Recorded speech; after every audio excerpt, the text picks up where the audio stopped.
What's going on today, Internet? I'm CellPhish. You're watching Retrospect, and this showed up on my doorstep yesterday. I don't have really high hopes for it.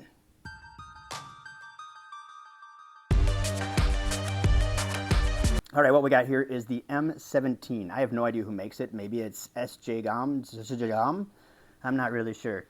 This is advertised on AliExpress and Temu and other sites as a PSP device, which, now looking at the box, makes me question, as this is running a quad-core Cortex A7 processor. This is a processor that came out in 2011. This was literally the processor used in 2013 on the Moto G2. I believe it was also used in the Samsung J3.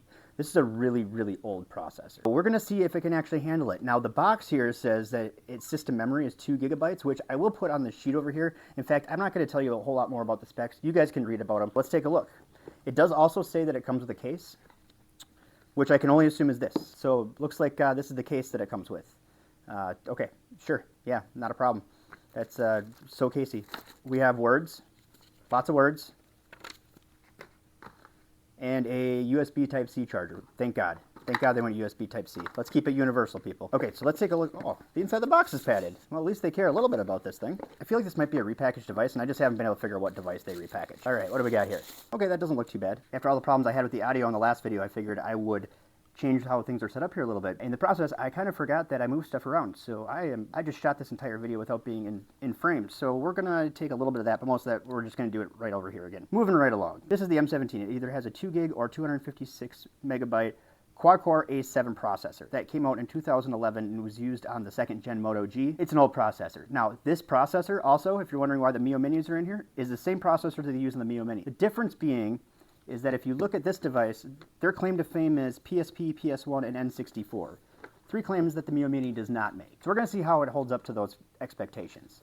Right here is our I/O. We have our USB Type-C charging, which makes me think that they have the internals of a newer device, which is great, because if it was older, it would not be USB-C. We have a 355mm audio jack, we have a TF slot, and we have our on-off switch, which I'm sure I'll probably like the on-off switch in this, because I'll probably be worried if I left it on or not. Before we go any further, we have our L2, R2 buttons, and our shoulder buttons. I do like the stack shoulders, so that's a bonus in my book.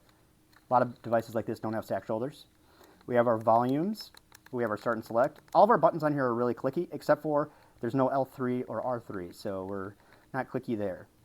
Our D-pad is, it's okay. I mean, it could be better, but for the price of this device, I guess I wouldn't expect a whole lot. And our buttons, which clear, so that's good. A lot of these devices, they don't clear, so that's a benefit. This device runs Emulate 4.3, and if you want to know more about the specs of the device, I'm not going to read them to you. I'll just throw them up over here for you to read to yourself. What I really wanted to do in today's video is just go through and see if this can handle the capabilities that it says on the box. Again, I forgot about this device coming, so we'll take a look and see if this actually handles the systems that it says. So we got PSP, which is what they advertise for this, so we will definitely test some PSP games. Obviously, arcade, Neo Geo, these would run on pretty much everything. It tells us how many games are in each one, too, so we can kind of get an idea if this is just a ROM hack. 13,620 NES games. That is about 20 times more games than they made for the NES. Even if you had the Famicom games in there, that is definitely not correct. And we have NES ROM hacks. We have 1,703. Still more than they made of NES games. So we have more hacks than we have games. Oh yeah, here we go. So then you got Plumber USA. Well, is that not interesting? I didn't mean to open this, but let's take a look and see what this is all about. I'm digging the music. They should redo the original game with this music. Oh, well now it's just normal again. So the mix is what? Just the... Must just be the lobby. Okay, Game Boy, we've got 10,072. Definitely didn't make that many games for Game Boy. Super Famicom, 3,414. Didn't make that many. Super Nintendo, 999. That's actually probably pretty close. N64, so I'm really interested to see if this can play N64, because they advertise it, and I don't think it's going to... I mean, you don't see cruising on here. Well, we'll come back to this in just a second. What I really want to get into is this PSP play, because that's what it talks about on here. So let's start with that, and then we'll kind of move backward. Okay, Sony PSP is the advertised unit on this device. Just want to spend a little time playing with the buttons, seeing how they felt, see where things go. Not super impressive, but honestly, lots worse devices out there. So this definitely isn't the worst buttons that I've felt before, but it's definitely not in the top best ones either.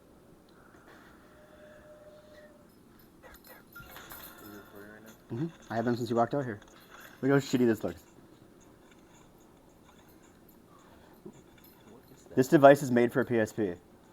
Oh, we almost got the frames to show up. I give up. Now I'm really curious because this thinks it can play N64.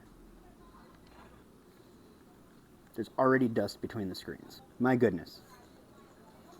Definitely not an IPS. Oh good, I can't see anything. And I keep trying to go into these menus to fix stuff, but you don't have an option. We've gotten beyond the point of being able to use this video with audio in it. Sorry. You're fine. I just want to give a quick shout out to Charles Martinet for 25 years of making Mario characters' voices come alive. Pretty sure this is the first game he's recognized in. He did do a game before this one.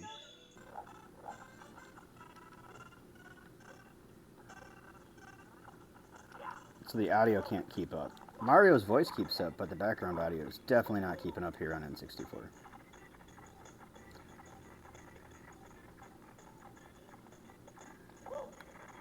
Whoa. Huh, this is actually set up kind of the way that I set up mine. Good for them. See if we can crush this guy. Nope. Heading over to a little PS1 emulation.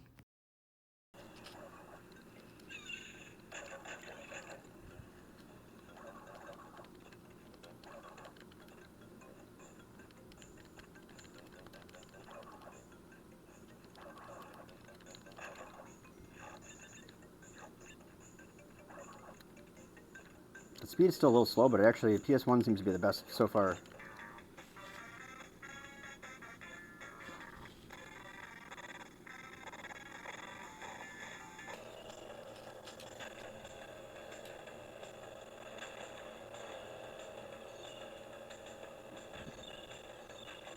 So here's my conclusion. Can it play these games? Kind of. Can it play them well? No. Not at all. I wouldn't even repackage this as a PS1 device. As you can see, PS1 even struggles through this. And unless you know what you're doing, you're not going to be able to change the emulation on it. I'm going to go ahead and say that I will go tweak the emulators on this and see if we can't make it any better. And we'll make another video about that. But what I would do is put this up against the $20 Data Frog. When this M17 came out, which was only about a month ago, they were selling this device for $60. Now you find it between $40 and $50 depending on where you look and what kind of sales you can find. This device here, the Datafrog SF2000, which will play all the same games and better if you take out the PS1, N64, and PSP hopes and dreams that they had for this system, you can find them between $15 and $20. So what I think they need to do is put this inside of this and call it a day. There probably could be some community support behind this, seeing it is a Linux device, and actually make this thing perform the way that they think it's supposed to perform. And maybe it did before it got bloated down. I'm not sure. I don't like the fact that they're advertising PSP on this device when it honestly is just, it's there. And why would you put this many PSP games on? You might as well just keep throwing on fake NES. What do you think? Leave your comments down below. Let me know what you think about the M17. Is this a device for you? Might be good for kids. It's hard to say. Might kind of get them started on some of these games that they don't know how they're supposed to run to begin with, so they might be okay with it. Anyways, don't forget to comment, rate, and subscribe. It helps grow the channel. And I'm heard that I'm a grower, not a shower. So help me out here. Fuck! Brie was showing Owen some of my old YouTube videos, and she goes, "You can't watch these on your own because he swears too much." Dad swears too much. Good, you weren't my target audience anyways. Actually, probably was at the time. No, he wasn't. No, he definitely was not at the time. Oh, weird. That side opened right up. Let's see if we can get the rest of this. Oh, fuck, the shoulder button came out. But it didn't open. I give up. I'm done.